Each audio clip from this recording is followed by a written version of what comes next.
متابعين افريكا بايك، سلام الله عليكم. جا عندنا الاخ سفيان والاخ رضا. اخ سفيان دري ولد رباط ومعروف وغني عن التعريف. رباط لا غني عن التعريف في السوشيال ميديا باش يدير الهواتف، لا البريباراسيون ولا في جديد. راه الاسم ديال لاشين ديالك اخويا سفيان سلفادور. اخوان اللي جابنا عند السي رشيد الله يحفظك، راه ماشي راه هو المعقول، اهم حاجه هي المعقول. راه شحال من واحد عنده الحرفه ولكن راه كتلقى ما معقول ما والو، ولكن هذا السيد هذا الله يحفظك خويا، القلب الابيض والقلب الخالص، السيد معقول وغادي مزيان، الله يسهل عليه. الله يحفظك خويا واخا نقول في حقه اي حاجه، راه واخا نعيا ما نهضر والله ما نوصفو. واللي يحتاج اي حاجه عندها علاقه بموتور، بغيتي موتور جديد، اي حاجه في ريباراسيون، جي عند خويا رشيد راه مرحبا، راه غني عن التعريف.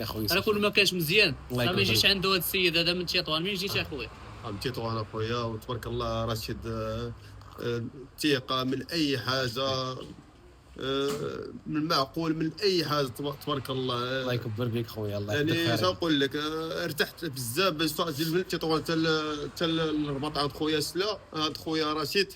الله يحفظك. راه نقول لك الكلام ما كنقدرش، يعني نقدر نقول لك الشيء اللي من القلب ديالي ما كنقدرش. الله يحفظك اخي، الله يحفظك. من سلا الرباط من طنجه حتى الكويره جاو مرحبا بكم. الله يكبر بك اخويا، الله يحفظك خويا سفيان. تحياتي ديال خويا رضا، هذيك خويا رضا اللي جا واحسن معامله. الله يحفظك، الله يكبر بك. وهذه الدراج ديال خويا سفيان هي هذه. هادو كلهم الخيال، هادو العشاق ديال هادو الفرسان ديال الاناشتي دوسون. تحياتي لكم الخوت.